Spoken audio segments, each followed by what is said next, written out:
trial subscribers.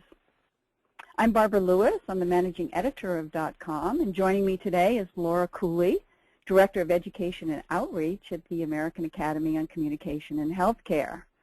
I'm going to give you a quick overview of DocCom, and then Laura is going to take over and actually give you a tour. Up on the agenda today is a short description of what DocCom is, a little bit about the background, the importance of communication, something about our subscribers, and we have quite a few, an overview, and finally Laura will give you a tour. DocCom's mission is to transform healthcare by enhancing communication and competence through engaging technology. So what is DocCom? We are known as a preeminent online interactive healthcare communication skills learning system. And we are also a comprehensive, media-rich, interactive platform for acquisition of knowledge, skills, and attitudes regarding medical interviewing. A little bit about DocCom's background. In 2003, the faculty of the American Academy on Communication and Healthcare, AACH, and Drexel University College of Medicine got together and realized that there was a vacuum in the communication courses that were taught in medical schools. And this was substantiated by a report that came out from the Institute of Medicine about the need for communication courses. So the two obtained a grant from the Arthur Vining Davis Foundation and launched a pilot in 2005, and then finally debuted DocCom in 2006. I'm sure you know the importance of communication, but evidence-based research has shown that excellent communication improves medical outcomes. You can save billions of dollars on unnecessary tests and procedures. Excellent communication decreases malpractice claims. It also enhances physician and provider satisfaction, and evidence shows that it enhances patient satisfaction as well. Patient satisfaction is particularly important these days as we have patient satisfaction scores that hospitals administer in order to receive money from the government. What's known as HCAP surveys have made communication exceedingly important within hospitals. So now let's just briefly take a look at our subscribers. We have over 12,000 active users, 70 institutions in the U.S., Canada, UK, and Australia, a large number of prestigious medical schools and hospitals, and if you'd like a list of those, please contact us. We also have foreign partners that have translated DocCom into German, Japanese, and Portuguese, and more translations are on the horizon. In taking a look at our subscribers, over half come from medical schools, and a growing number, 30%, from hospitals and medical centers.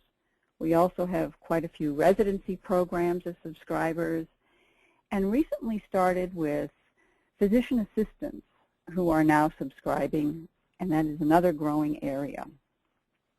Just a brief overview before Laura takes over. We have 42 modules, and the authors are leading faculty.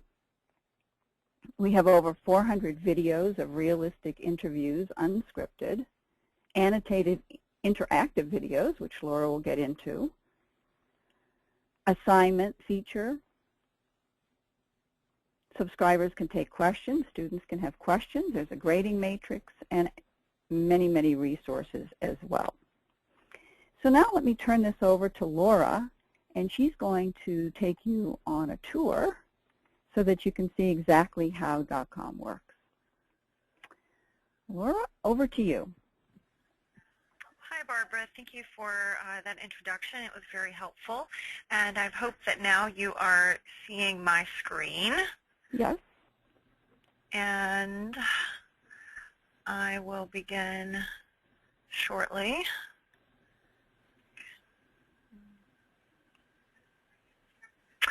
So what you're seeing now is essentially the first page view as you enter into the DocCom system. Each individual subscriber receives a login, and so they have a unique username and a password that they use. so that they have their own account, and those accounts can be managed by a faculty member or some other kind of group supervisor who can track a student or some other group member's progress with going through modules and make assignments. So we'll talk a little bit about how some of those things work. As you look at this main screen, you'll see that there are a wide variety of topics that are covered. In the beginning, we start with basic modules. So we give an overview of DocCom. We think about some of the ways that mindfulness and therapeutic aspects of the medical encounter are important, and why we really created the resource available in DocCom. We then scroll into a set of modules around the essential elements. So we really think about some of the core essentials behind the clinician-patient encounter, and how we build relationships, the opening of discussions, understanding the perspective of the patient, and so forth. And then we move into some more advanced elements with the module topics, responding to strong emotions, which is something that students and long practicing clinicians face across the lifespan of their careers. We think about the nonverbal aspects, diversity, ways that we help people with behavior change and adhering to those changes, and a variety of other more advanced topics.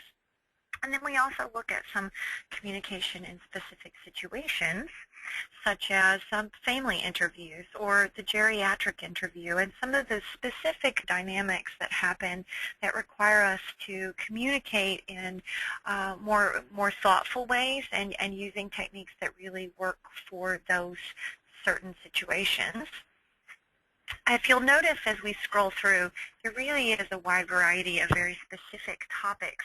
So these can be useful for learners who are in more advanced practice stages, people who are in residency programs, and even advanced clinicians who really want to focus on improving some of their skill sets even after years of practice. We'll also see that there are guides attached to many of these specific situation topics, and I'll get into some of those resources more as we go. I'm going to do a short introduction to one of the modules. We'll try Module 16, Promoting Adherence and Health Behavior Change. This is a really dynamic module. All of the modules are formatted in a similar way. So you'll notice here on the left-hand side of the screen that there is a toolbar that walks you through the different components of this specific module. Many of these same organizational components are used in all of the modules, so it really helps to organize the learner as they go through the entire DocCom process, or if they're just using certain sections, there's a familiarity that's there. One of the things that a lot of people enjoy is that we use videos throughout the modules, not just in one particular place. So for example, we start each module by having a rationale. So we actually hear from an advanced clinician who is an expert in this topic area, and they give a rationale for why we study this. We get to see the patient's view. So we actually hear from the patient, and they get an opportunity to explain what they're feeling before the encounter, some of the challenges that they're facing, in this case with adhering to some kind of health behavior change. And then we also get to see the doctor's view, and we hear what the doctor might be thinking, what the clinician is processing as they go into the encounter, to understand a little bit more about some of those clinical reasoning skills. Now, as we advance through any given module, there are opportunities to think about what we're about to learn. So there are these questions for reflection that are posed early in the module so that people can think about the learning process. These can also be useful if the modules are being incorporated as part of a small learning group environment. So a facilitator might use these to help the learners to engage around topics as they think about how they're using the modules. There are key concepts that are covered at the beginning of each module to help frame up what the learning will look like. And there are learning goals, essentially the learning objectives for this particular module. So you'll see that they're all active in their engagement so that they really help to frame the learning process. There is a good deal of content that is evidence-based throughout each module. So one thing that you'll want to note is that there is a lot of good written content as well as actual citations here that are leading into the reference section.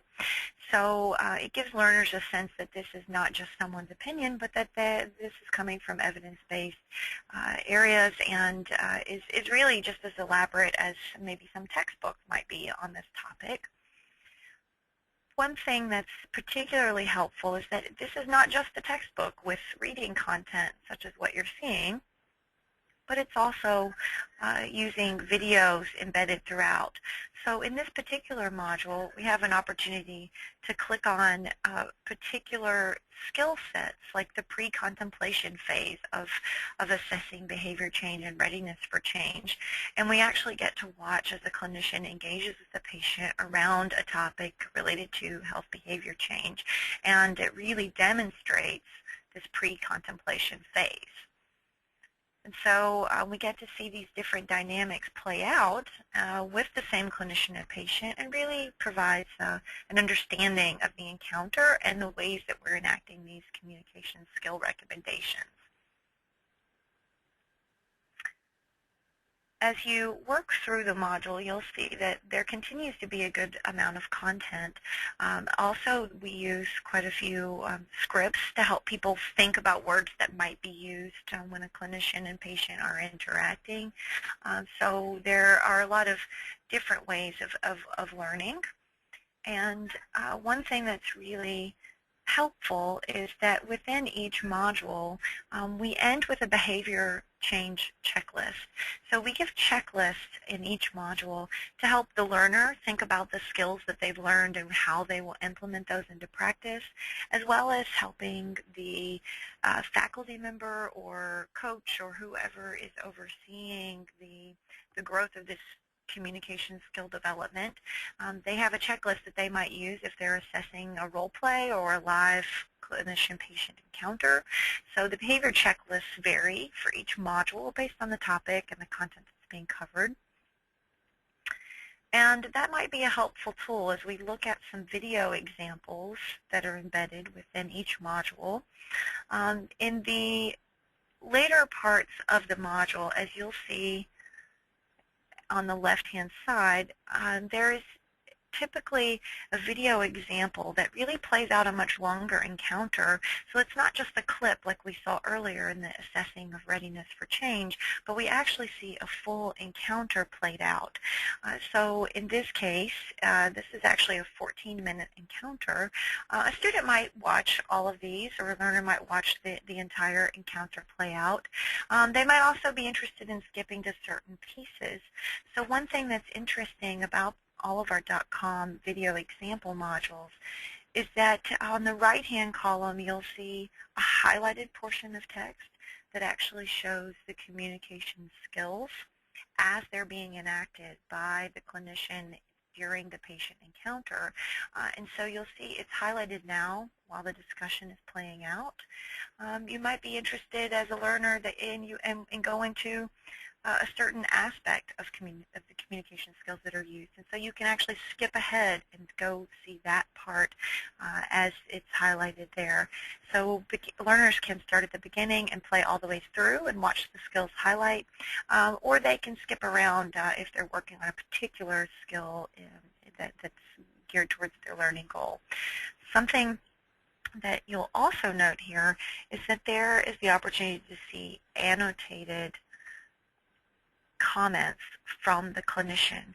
So as the encounter is playing out with this patient, the clinician actually pauses and gives some insight into the clinical reasoning skills, what he or she may be thinking, and maybe some suggestions that will help a learner or a clinician who's trying to improve their own skills in this area to better understand it and practice. And so learners can actually skip around and click on any given annotated comment. So that's what the little blue symbol shows you. Another key feature that is interesting is that as you play the encounter, you can actually choose to add the autoplayed annotations, or you can choose not to, so that those can be taken away if a learner chooses not to watch the annotated portions. And as you notice these pop-out annotations and the skills being highlighted and the videos that are embedded as examples at the end and then throughout, you'll also want to note that the modules include a real depth of additional knowledge and resources. So there are often appendices, such as what you see here, that can help to advance the learning if this is a topic that a student or clinician is engaging with more thoroughly. You'll also note that there are references that are listed.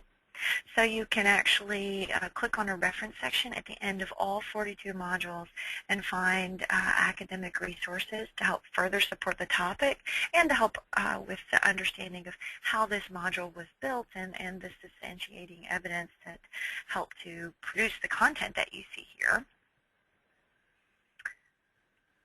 And then last but certainly not least in the format of the module is the ability to use assessment questions. And this is really helpful as a tool for a facilitator or faculty member and also for the benefit of the learner. So you'll see when we click on assessment questions, there's the option to use discussion questions. So a learner can be assigned to submit discussion questions where they'll actually type their words here in the box. When they're finished answering the discussion questions that were assigned, they can finalize that exam. If preferred, multiple choice questions are offered, and so each module includes a set of multiple choice questions that can be utilized, and these scores can be graded by the faculty member.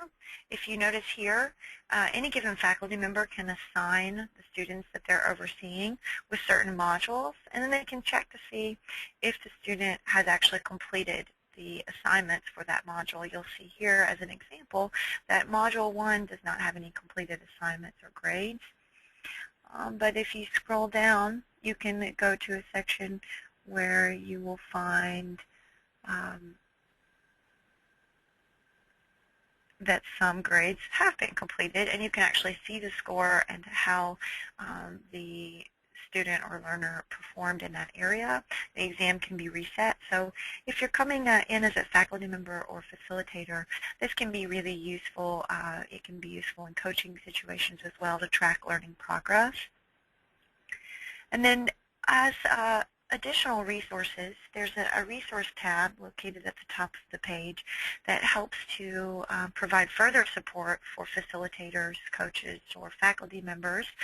You'll find that there's a facilitator guide that was developed originally for residency programs, but is also useful in a variety of other contexts. And this is a really handy tool because it actually provides very detailed understanding of how to guide the conversation, how to interface with the modules, debriefing exercises after watching the videos, assignments, learning goals, key principles, handouts are offered. So the resource section really helps to support faculty members and facilitators who are trying to enhance learning using DocCom. And the resource section also has an interesting feature in that there is a full physician-patient course syllabus that's available as a sample. There's also a syllabus available from Stanford University Medical School. And you can also find DocCom video clips here, where they can be embedded directly into a PowerPoint presentation to be used by the faculty member or facilitator if a certain video is helpful. So DocCom goes beyond just providing our list of many robust topics with all of those details that I showed you just by using Module 16 as an example, and it really provides support for facilitators, faculty members, and for students and learners of all stages of their career by having resources and other opportunities to use a module in a meaningful way. So as I conclude, I'm going to hand back over to Barbara if she has any final comments that she'd like to add, and I welcome you to contact me via email or call. Thank you, Laura. That was great. Very informative. If you have any questions or you'd like to get in touch with Laura, here's her contact information. And thank you very much. And please let us know if we can help you in any way to further improve communication skills. Thank you.